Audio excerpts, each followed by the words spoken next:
ഇത്തരം കാര്യങ്ങളിൽ തലവേദന എടുക്കണം എന്നാഗ്രഹിച്ചാൽ അത് തലവേദനയാകും എന്ന് തന്നെയാണ് എൻ്റെ അഭിപ്രായം.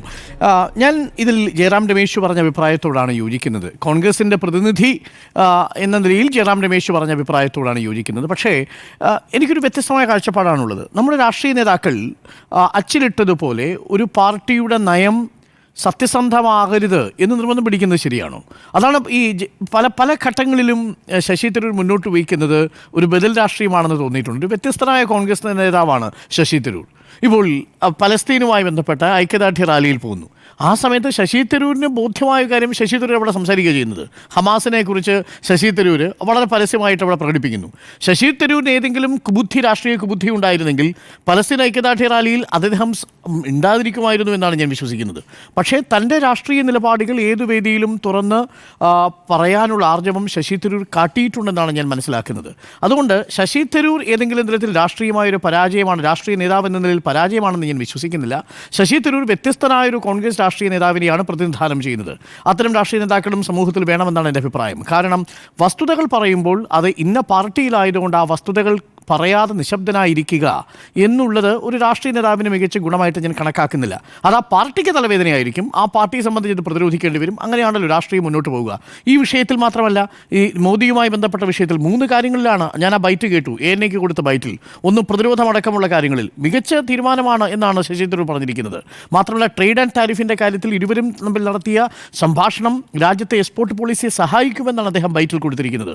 3 വിലങ്ങണിയിച്ചുകൊണ്ട് നമ്മളുടെ അനധികൃത കുടിയേറ്റക്കാരെ തിരിച്ചുകൊണ്ട് വന്ന കാര്യത്തിൽ അടഞ്ഞ മുറിയിൽ ഒരുപക്ഷെ കൂടുതൽ സംസാരിച്ചിട്ടുണ്ടാവാം എന്നുകൂടി പറഞ്ഞു വയ്ക്കുന്നു. അത് കഴിഞ്ഞിട്ടാണ് വീണ്ടും ഒരെണ്ണം കൂടി എത്തുന്നത്. പക്ഷേ അത് പറയുന്നുണ്ട്. പക്ഷേ ഈ കാര്യത്തിൽ കനകോലുവിന് സമാനമായ അഭിപ്രായമാണുള്ളത്. കനകോലു പറഞ്ഞിരിക്കുന്നത് ശശി തരൂരിനെ സപ്പോർട്ട് ചെയ്തൊരു സ്റ്റേറ്റ്മെന്റ് ഇപ്പോൾ വന്നിട്ടുണ്ട്. അപ്പോൾ ഞാൻ മനസ്സിലാക്കുന്നത് വസ്തുതകളെ വസ്തുതകളായി സമീപിക്കാനും ചില രാഷ്ട്രീയ നേതാക്കൾ വേണം. എം ഹസൻ പറയുന്നത് പോലെ പാർട്ടിയുടെ വർക്കിംഗ് കമ്മിറ്റി അംഗമായിരിക്കുന്ന സമയത്ത് ഒരു വസ്തുത പറയാൻ അദ്ദേഹത്തിന് എന്തെങ്കിലും വിലക്കുള്ളതായി ഞാൻ മനസ്സിലാക്കുന്നില്ല.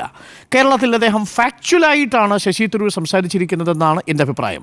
അദ്ദേഹത്തിൻ്റെ രാഷ്ട്രീയവും പല ഘട്ടങ്ങളിലും ഫാക്ച്വലായി സംസാരിക്കാൻ അദ്ദേഹം നിർബന്ധിതനാവുന്നു. അത് അദ്ദേഹത്തെ കുഴപ്പത്തിൽ ചാടിച്ചിട്ടുണ്ടെന്നുള്ള വസ്തുതയാണ്. അത് ഞാൻ മറച്ചു വയ്ക്കുന്നില്ല. അത് കക്ഷി രാഷ്ട്രീയത്തിൻ്റെ ഒരു ഇടുങ്ങിയ കാഴ്ചപ്പാടിലൂടെ നോക്കുമ്പോൾ ശശി തരൂർ പരാജയമാണെന്ന് നമുക്ക് കാണേണ്ടി വരും. എന്നാൽ കുറച്ചുകൂടി വിശാലമായ ഒരു രാഷ്ട്രീയത്തിൽ നോക്കിയാൽ ശശി തരൂർ ഒരു ഒബ്സർവേഷൻ മുന്നോട്ട് വെച്ചിരിക്കുന്നു. അത് വസ്തുതയുടെ അടിസ്ഥാനത്തിലാണ്. ഇന്നും ശശി തരൂർ ചലഞ്ച് ചെയ്യുന്നുണ്ട്. നിങ്ങൾ വസ്തുതാപരമായി തെറ്റെന്ന് തെളിയിക്കൂ. ശശി തരൂർ പറഞ്ഞതിനെ വസ്തുതാപരമായി നിങ്ങൾ എങ്ങനെ തെറ്റെന്ന് തെളിയിക്കും? അദ്ദേഹം പുറത്തുവിട്ടിരിക്കുന്നത് എന്താ?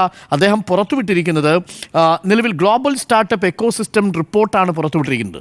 ഗ്ലോബൽ സ്റ്റാർട്ടപ്പ് എക്കോസിസ്റ്റം റിപ്പോർട്ട് അദ്ദേഹം പുറത്തുവിടേണ്ട കാര്യമുണ്ട്. കാരണം കേരളത്തിൽ ഈ വ്യവസായ സൗഹൃദം ആകുന്നില്ല. കേരളം ഹർത്താലുകൾ കൊണ്ട് കേരളത്തെ ബുദ്ധിമുട്ടിക്കുന്നു എന്ന് വരുന്നൊരു ഘട്ടത്തിലാണ് ശശി തരൂർ തന്നെ ഇതിനു മുമ്പ് ആ കണക്ക് മുന്നോട്ട് വെച്ചിരിക്കുന്നത്. എന്താണ് ആ കണക്ക്? അമേരിക്കയിലും സിംഗപ്പൂരിലും ഒരു വ്യവസായം തുടങ്ങാൻ, ഒരു ബിസിനസ് സംരംഭം തുടങ്ങാൻ കേവലം 3 ദിവസം മതി. ഇന്ത്യയിലാണെങ്കിൽ 114 ദിവസം എടുക്കും. കേരളത്തിലാണെങ്കിൽ 236 ദിവസം എടുക്കും എന്ന കണക്ക് ശശി തരൂർ നമ്മുടെ മുന്നിലേക്ക് വെച്ചിട്ടുണ്ട്.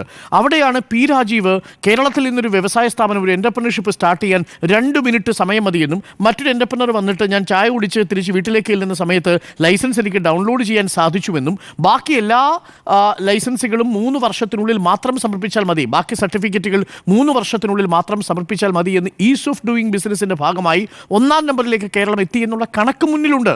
ഈ കണക്കുകൾ പുറത്തുവിടുന്നത് വെറുതെ അല്ലല്ലോ. ഞാൻ ഇന്ന് എടുത്ത് നോക്കുകയായിരുന്നു. നമ്മുടെ ഈ ചർച്ചയ്ക്ക് വരുന്നതിന് തൊട്ട് മുമ്പ് നമ്മുടെ ഈ വർഷത്തെ 2022 മുതൽ 23 വരെ 23 മുതൽ 24 വരെയും സർക്കാർ എൻ്റർപ്രണർ ഇയർ ആയിട്ടാണ് ആഘോഷിക്കുന്നത് അല്ലെങ്കിൽ ആചരിക്കുന്നത്. ഇയർ ഓഫ് enterprises.kerala.gov.in ഈ വെബ്സൈറ്റിൽ പോയാൽ കേരളത്തിൽ ഇന്നുവരെ നമ്മൾ തുടങ്ങിയിരിക്കുന്ന എല്ലാ സ്റ്റാർട്ടപ്പുകളെ കുറിച്ചുള്ള ഡീറ്റെയിലിംഗ് ഉണ്ട്. അതിൽ കൗതുകകരമായൊരു സ്റ്റാറ്റിസ്റ്റിക്സ് ഉണ്ട്. ഞാൻ ശ്രദ്ധിച്ചു. മൊത്തത്തിലുള്ള കണക്കുകൾ ഓരോ വർഷത്തെയും കണക്കനുസരിച്ച് കൊടുത്തിട്ടുണ്ട്. 2022-23 1,39,839 സ്റ്റാർട്ടപ്പുകൾ തുടങ്ങുന്നു. ചെറിയ കണക്കല്ല. അതിൽ 8,421 കോടിയുണ്ട്. ഒരു തയ്യക്കട നീക്കി വെച്ച കണക്കല്ല. 8,421 കോടി രൂപ മൂല്യമുള്ള അല്ലെങ്കിൽ വാല്യൂ ഉള്ള മൂലധന നിക്ഷേപമാണ് നടത്തിയിരിക്കുന്നത്. 3 ലക്ഷത്തിലധികം ആളുകൾക്ക് തൊഴിൽ കൊടുത്തിരിക്കുന്നു. നിലവിൽ ഈ നിമിഷം ഇന്ന് നമ്മൾ സംസാരിക്കുമ്പോൾ ഉള്ള കണക്കാണ്. 2022-23 23-24 കണക്കുകൾ പുറത്തു വന്നിട്ടുണ്ട്. അപ്പോൾ ആ കണക്കുകൾ നമ്മളോട് പറയുന്നു എത്ര പേർക്ക് തൊഴിൽ കൊടുത്തു. 2023-24 2,18,179 പേർക്ക് തൊഴിൽ കൊടുത്തു. 7,048.66 കോടി രൂപയുടെ നിക്ഷേപം വിവിധ സ്റ്റാർട്ടപ്പുകൾ കൊണ്ടുവന്നു. 1,03,596 സ്റ്റാർട്ടപ്പുകൾ തുടങ്ങിയിരിക്കുന്നു എന്ന കണക്ക് സർക്കാരിൻ്റെ മുന്നിൽ വെബ്സൈറ്റിൽ ഓരോ ജില്ല തിരിച്ചും കൊടുത്തിട്ടുണ്ട്. അതിൽ 2 രസകരമായ കണക്കുണ്ട്. അതിൽ ഏറ്റവും കൂടുതൽ തുടങ്ങിയിരിക്കുന്നത് കൊച്ചിയിലാണ്.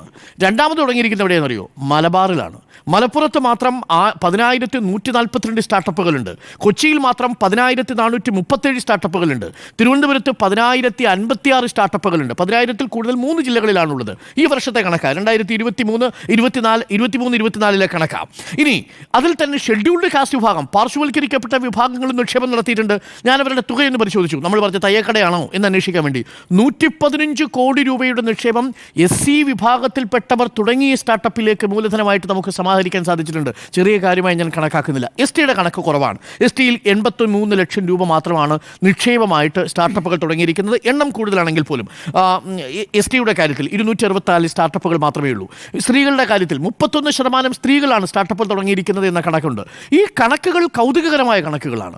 എന്തായാലും ഒരു സർക്കാരിന് പൊതുജന മധ്യത്തിൽ വെച്ചിരിക്കുന്ന ഒരു ഡാറ്റയിൽ കള്ളം പറയാൻ കഴിയില്ല എന്നാണ് വിശ്വസിക്കുന്നത്. ഞാൻ ഈ പറയുന്ന 2 ലക്ഷം സ്റ്റാർട്ടപ്പുകൾ നേരിട്ട് കണ്ടയാളല്ല. പക്ഷേ ചില സ്റ്റാർട്ടപ്പുകളെ കുറിച്ചുള്ള വിവരങ്ങൾ ഞാൻ മനസ്സിലാക്കിയിട്ടുണ്ട്. വ്യത്യസ്ത കാറ്റഗറികളിലായിട്ട് സർവീസ് സെക്ടറുകളിലുള്ളത്, അതേപോലെ ക്യാപിറ്റൽ ഇൻഫ്രാസ്ട്രക്ചറുമായി ബന്ധപ്പെട്ടുള്ള സ്റ്റാർട്ടപ്പുകളുണ്ട്. അങ്ങനെ വിവിധ സ്റ്റാർട്ടപ്പുകളെക്കുറിച്ചുള്ള വ്യക്തമായ രേഖകളുടെ അടിസ്ഥാനത്തിലാണ് നമ്മളുടെ സംസ്ഥാനത്തെ റാങ്ക് ചെയ്തിരിക്കുന്നത്. ആ വളർച്ച ചെറുതല്ല എന്നാണ് ഞാൻ വിശ്വസിക്കുന്നതും. എങ്ങനെയാണ് കഴിഞ്ഞ തവണ ആഗോള റാങ്കിങ്ങിനേക്കാൾ ഏകദേശം 280-280 കൂടുതൽ വളർച്ച നമുക്കിടെ സ്റ്റാർട്ടപ്പിൻ്റെ ഗ്രോത്തിന് നേടാൻ സാധിച്ചു എന്ന കണക്ക് സംസ്ഥാനത്തെ ഒരു MP അഭിമാനകരമായ കണക്കാണ്. അദ്ദേഹം ഇത് എഴുതുന്നത് കേരളത്തിലെ ജനങ്ങളെ കൂടി മാത്രമല്ല. അതാ നോക്കൂ, നിങ്ങൾ കേരളത്തെ നോക്കൂ. കേരളത്തിലെ സ്റ്റാർട്ടപ്പുകൾ വികസിക്കുന്നു. കേരളത്തിലൊരു പുതിയ കൾച്ചർ വരുന്നു. പക്ഷേ അവിടെ അദ്ദേഹത്തിന് ഒരു കാര്യം കൂടി യോജിപ്പിക്കാമായിരുന്നു. നേരത്തെ ഉണ്ണി ബാലകൃഷ്ണൻ പറഞ്ഞതുപോലെ കേരളത്തിൽ ആദ്യമായി സ്റ്റാർട്ടപ്പ് മിഷൻ തുടങ്ങുന്നത് ആരാണ്? സ്റ്റാർട്ടപ്പ് മിഷൻ തുടങ്ങുന്നത് PK കുഞ്ഞാലിക്കുട്ടിയാണ്.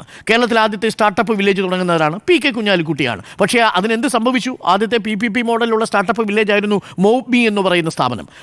ആ സ്ഥാപനത്തെ പിന്നീട് എന്ത് സംഭവിച്ചു എന്ന് അന്ന് VS അച്യുതാനന്ദൻ്റെ കാലത്ത് IT സെക്രട്ടറി ആയിരുന്ന ജോസഫ് വാഴക്കൻ തന്നെ ചോദിച്ചിട്ടുണ്ട്. ജോസഫ് സി മാത്യു ചോദിച്ചിട്ടുണ്ട്. അപ്പോൾ ജോസഫ് സി മാത്യു അന്ന് MOBME കുറിച്ച് പറഞ്ഞത് അത് യഥാർത്ഥത്തിൽ ബെയിലൗട്ടിന് വേണ്ടിയിട്ടുള്ള പദ്ധതിയായിരുന്നെന്നും സർക്കാരിൻ്റെ 2.5 കോടി രൂപ തട്ടിക്കാനുള്ള പദ്ധതിയായിരുന്നു എന്നും അദ്ദേഹം തന്നെ പറയുന്നുണ്ട്. വൈറ്റ് പേപ്പറും ആവശ്യപ്പെട്ടിട്ടുണ്ട്. അത് ആ ഘട്ടത്തിലുള്ളതാണ്. പക്ഷേ എങ്കിൽ പോലും ഞാൻ ആ സ്റ്റാർട്ടപ്പ് വില്ലേജിനെ സ്വാഗതം ചെയ്യുന്ന ആളാണ്. അതൊരു ട്രെൻഡിൻ്റെ തുടക്കമായിരുന്നു. ജിം കൊണ്ടുവരാനുള്ളത് അന്ന് ഉമ്മൻചാണ്ടി സർക്കാരിൻ്റെ കാലത്ത് PK കുഞ്ഞാലിക്കുട്ടി വ്യവസായ വകുപ്പ് മന്ത്രിയായിരുന്ന രണ്ടാമത് 2016 വ്യവസായ വകുപ്പ് മന്ത്രിയായിരുന്ന സമയത്ത് എന്ത് ചെയ്തു? പരീക്ഷയ്ക്ക് ഗ്രേസ് മാർക്ക് കൊടുക്കാൻ തീരുമാനിച്ചു. വിദ്യാർത്ഥികൾക്ക്, ഏത് വിദ്യാർത്ഥികൾക്ക്? സംരംഭകത്വവുമായി മുന്നോട്ട് വരുന്ന, പുതിയ ആശയങ്ങളുമായി മുന്നോട്ട് വരുന്ന വിദ്യാർത്ഥികൾക്ക്. ഇതുകൂടി അതിൻ്റെ ഭാഗമാക്കി ചേർക്കാമായിരുന്നു എന്നത് ഒഴിച്ചു നിർത്തിയാൽ ഏതെങ്കിലും തരത്തിലൊരു വസ്തുത പറയുന്നതിന് ഒരു കക്ഷി രാഷ്ട്രീയം ഒരു തടസ്സമാകേണ്ടതില്ല എന്നൊരു കാഴ്ചപ്പാട് കൂടിയുണ്ട്. നമ്മളിപ്പോൾ അടുത്ത തെരഞ്ഞെടുപ്പ് വരാൻ പോകുന്നു. അതുകൊണ്ട് കേരളത്തിലെ വ്യവസായത്തെക്കുറിച്ച്, കേരളത്തിലെ ഗ്ലോബൽ സ്റ്റാർട്ടപ്പ് ഇൻഡെക്സ് റെക്കോർഡിൽ കേരളം മുൻപിലേക്ക് എത്തിയിരിക്കുന്നു എന്നൊരു കണക്കൊരു നേതാവിന് ഒരു ലേഖനമായിട്ട് എഴുതാൻ കഴിയുന്ന രാഷ്ട്രീയം ഉണ്ടാവണമെന്നാണ് ഞാൻ പറയുന്നത്. അതിനെ മറ്റു പല രീതിയിലും നിങ്ങൾക്ക് പ്രതിരോധിക്കാം. ഇതിന് മുമ്പുണ്ടായിരുന്നത്, ഇത് തുടങ്ങിയത് ഉമ്മൻചാണ്ടി സർക്കാരിൻ്റെ കാലത്താണ് എന്ന് പറഞ്ഞുകൊണ്ട് നമുക്കതിനെ പ്രതിരോധിക്കാം എന്നതല്ലാതെ ഈ ശശി തരൂരിൻ്റെ മുകളിലേക്ക് കുതിര കയറുന്നത് കൊണ്ട് എന്തെങ്കിലും തരത്തിലുള്ള പ്രയോജനം ഉണ്ടാവുമെന്ന് എനിക്ക് തോന്നുന്നില്ല. അത് ആ അർത്ഥത്തിൽ CPMന് ഗുണകരമായി തീർന്നേക്കാം. പക്ഷേ അത് കോൺഗ്രസ് എന്ന് പറയുന്ന രാഷ്ട്രീയ പാർട്ടിയെ, തങ്ങളുടെ രാഷ്ട്രീയത്തെ കൂടി വിശാലമായ കാഴ്ചപ്പാടിൽ ഉയർത്താൻ ശശി തരൂരിന് സാധിച്ചു എന്നാണ് എൻ്റെ ടേക്ക്. ഇപ്പോൾ ഇതിൽ തന്നെ വ്യത്യസ്ത അഭിപ്രായങ്ങൾ വന്നിട്ടുണ്ട്. നേരത്തെ കനകോലുവിൻ്റെ അഭിപ്രായം വന്നു. ശബരിനാഥൻ അതിനെ ക്രിട്ടിക്കലായിട്ടാണ് സമീപിച്ചതെങ്കിലും ആ രീതിയിൽ തള്ളിയിട്ടില്ല. അതേപോലെ സുധാകരൻ ശശി തരൂരിനെ തള്ളാതെ PK കുഞ്ഞാലിക്കുട്ടിയുടെ കാലത്താണ് ഈ പദ്ധതി വന്നത് എന്നതാണ് പറയുന്നത്. പല രീതിയിൽ അതിനെ ഇൻ്റർപ്രറ്റ് ചെയ്യാൻ സാധ്യതയുണ്ടെങ്കിൽ പോലും ശശി തരൂരിന് അത് പറയാനുള്ള എല്ലാ അവകാശവും ഉണ്ട് എന്ന് തന്നെയാണ് എൻ്റെ ടേക്ക്. അതുകൊണ്ടാണ് ഞാൻ പറയുന്നത് ശശി തരൂർ എല്ലാ കാലത്തും കോൺഗ്രസിൽ വ്യത്യസ്തനായൊരു കോൺഗ്രസ്സുകാരനായിരുന്നു. അദ്ദേഹം ഒരിക്കലും കേരളത്തിലെ കോൺഗ്രസ്സുകാരനായിരുന്നില്ല എന്നതാണ് എൻ്റെ ടേക്ക്. നമുക്കൊരു